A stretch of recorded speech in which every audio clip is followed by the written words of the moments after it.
Hey everybody, it's Nick here again for Grayscale Gorilla. I am the Gorilla, and today I wanted to show you guys a project I was working on based on an email somebody sent me. A reader sent an email asking how to build this thing here I wanted to show you guys. It's a simple little animation, and he was just asking, you know, how the heck would you approach to build this thing? And I wanted to, I put it together, and I wanted to show you guys how I set it up. So let's check out this animation real quick. This is what he sent me. He said, yo, how would you build this? And I was like, I think I know how to build this. So one thing to look at is I'm just going to break through kind of the way I went through it in my head, too. One way to look at this is these are kind of some animating rings that I've gone through and talked about in another tutorial I did where I showed you how to animate the rings. But these are a little bit different. These are... I wanted to find a way to do this in 3D without going into After Effects and creating this texture like I did in the other video, which it could be the case. But I wanted to show you guys another way to pull this off. If you're interested in the other way, the way with texture from After Effects and everything, head on. Actually, I'll just link it below this post. Don't even worry about it. But what I wanted to show you guys was kind of what I came up with here to kind of fake it. So let's go into Cinema and let's look at this layout and say, what the heck is going on with my layout? I think I have a light kit layout right there that will work just fine. So here's the way I built it. So I used a spline, arc spline, and then I also used a let's say NURBS, lathe NURB. So I put the arc spline in the lathe NURB, and now you'll see if we play with the arc, we're gonna get this kind of, you know, shards of animation going on. And if we animate these together, we can kind of get some rings that move through the sphere. And this is essentially how I built it. I just built a bunch of them. So I just duplicated it. And then I messed with the arc here, and then I scaled the whole thing down just to make different size spheres. So let me do that again. I'm going to duplicate it and play with the radius. We could either scale the whole thing or just play with the radius in the arc. And then I just kind of played with the settings here and just tried to build something that resembled that guy. So, you know, we're getting kind of close. One more, I think we just need a large one, something kind of out here and up. But then really what we need to do is kind of collect all these and animate them and then rotate them around and then texture them. So to animate them, what I did was I came in and I selected all the arcs by control clicking on top of all of them. And then I set a quick keyframe by hitting this keyframe button. And actually that probably didn't do anything. What I would rather do is select the start angle and end angle and then control click on these dots. And now I set a keyframe for all the arcs. Now I go to the last frame in the scene and then I grab each arc and I kind of animate the thing moving. See what I'm doing? I'm just grabbing like the start and end position. Boom, boom. And select to animate. I'm going to do that again for this arc. This one's going to kind of come way up. Okay, and I'm going to control click again on those to animate. Same thing here. Now I don't want them to crisscross. I don't want them to like cross streams or else it'll disappear like that. See? I don't know if that's technically calling cross streams, but any way to get a Ghostbuster reference is a way to get a Ghostbuster reference in my book. So now we have the animation, and hopefully we're going, except for that last one. That big one did not quite animate. So let's make sure we have keyframes there. We have no keyframes there. So let's animate this down to here, and then set keyframes. So now we should have some movement going on. And we could offset these. We could add more rings like that. But really, at this point, it's kind of a proof of concept. When I'm seeing if I could figure this stuff out, it's more of like a proof of concept. I rarely have to get the exact look or exact full animation, because I can kind of extrapolate from here and say, okay, I know how to do it. If I wanted to do this, a perfect copy, I could go in and kind of tweak it. But this is more of like a proof of concept. So let me select all these. Let's group them by hitting Option G. And then I'm going to rotate this whole thing around and kind of give it that same angle that we have in the video. So now we have that. You can see one thing we have as far as problems go, it's too jagged. The rotations aren't sharp enough here. So if we go in and do the same thing to the lathe NURBS, boom, boom, boom, boom, and then we could turn all these up at a time. We could say subdivision, more subdivisions. We could turn that up. Now we're getting somewhere. All right, so let's texture this thing. The way I think it's lit is you just grab a light and it's lit from the inside out. You can see we kind of have a little bit of light on the outside. We have kind of this softbox look going on in the top, but most of all, we have this inside light that's giving us this green thing going on. So let's head back. First of all, change this light to like a green light, and now we have the inside green stuff. And now let's add a new material and make it reflective. So we're just going to add this to the whole null object. I think that'll apply it to everything. If we go into reflection, we could say for now reflection, and now we should start to see these internal reflections. See what's going on there? Now we need to see the outside, and that's done with a softbox.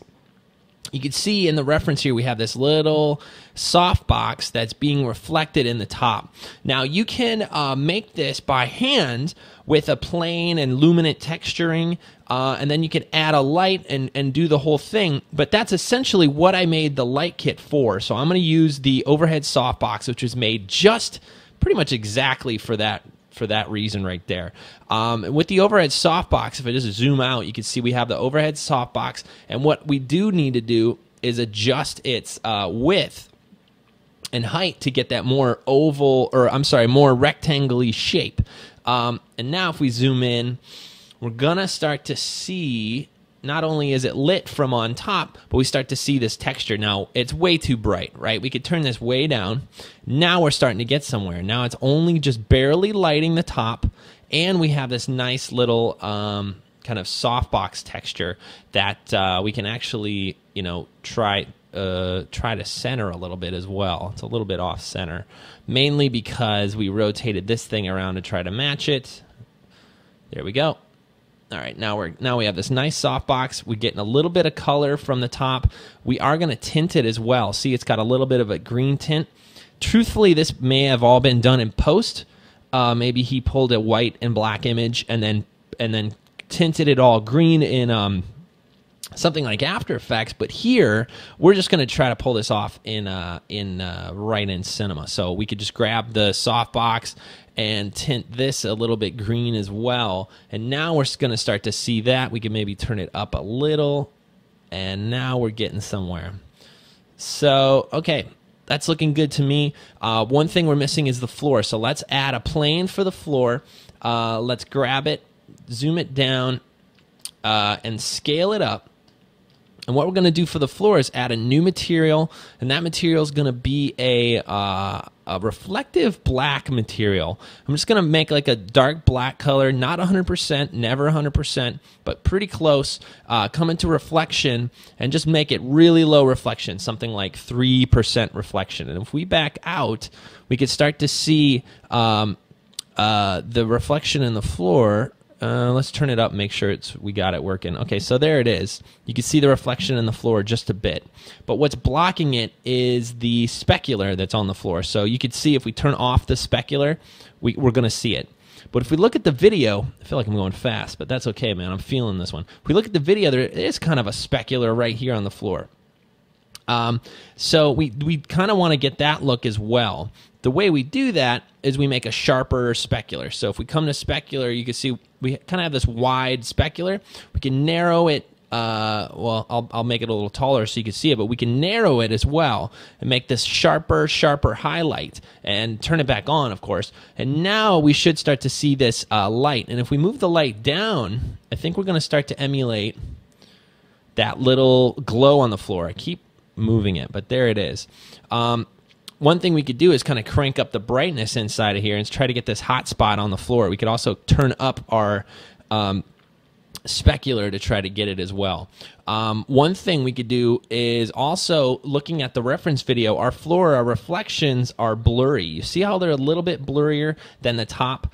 If we don't have blurry reflections, we're going to have the sharp reflection, just like that.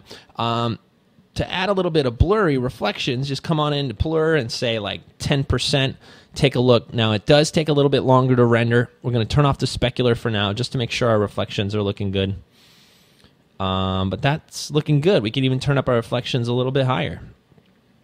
Oh, heck, what the heck? A little bit higher. That's looking okay to me. It looks like a little grainy. We could probably get away with a few more samples in our render, but this is something that does take a while to render as well. So you do have to be careful with blurry reflections. As you can see, it does take a long time to render those things, but use sparingly. Nice looking stuff can come through.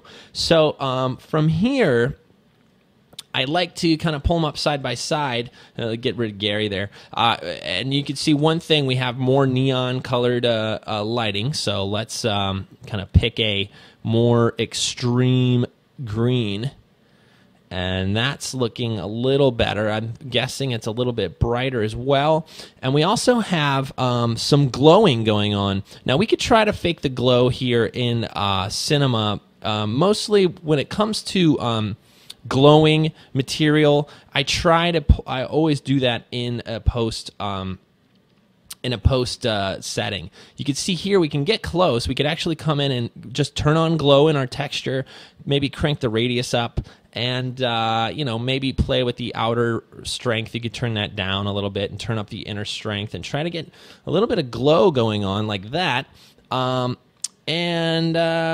gonna reduce that down. We just need a subtle glow. We don't need that crazy stuff, and that's looking okay. You would get a better glow in After Effects, frankly. You could play with these settings and get it tweaked, and really, maybe you will get a good-looking glow. But for me, I think, I come from After Effects. I like the power of being able to turn it up and down post-render. One thing we have to keep in mind whenever we're working with reflections is to turn up the anti-aliasing. So I just set that to best, and that's going to give us a little bit sharper everything. I'm going to turn this glow way down. It's frankly bugging me. I just want that subtle little kick. Yeah, that's doing okay. Not bad. I'm feeling it. Let's see what else we have. We pretty much have it. We could probably turn up the lighting on the overhead just to fill this in a little bit. One thing I am guessing is that this overhead has a soft shadowing on, and we could just turn that off to none. And that's going to give us a little bit smoother and brighter texture here. And we can also maybe add a little luminance to our shader just to make sure that it's showing just a little bit. So I'm just adding 3% luminance to our color, and that's kind of acting like a fill light. And if I stop wiggling the pen around here like an idiot, you're going to see that's looking pretty close to our reference. And then the only other thing we have to keep in mind is, you can tweak your animation as much as you need to kind of get it to look a little bit more realistic. This is a little flat, but not bad for a few minutes work. I think we got pretty close. Let's look at it here. That's looking pretty cool. And then, actually our overhead softbox could probably stand to be a bit more green and then a bit more gradient-y. You can see you can actually shrink down the gradient in our softbox, and that's going to give us kind of a softer fall off there in the reflection.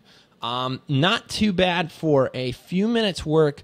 Just one of those things. I kind of came in here and played with the settings and came up with this little look here for whoever emailed me. I can figure out his name here. Jamie.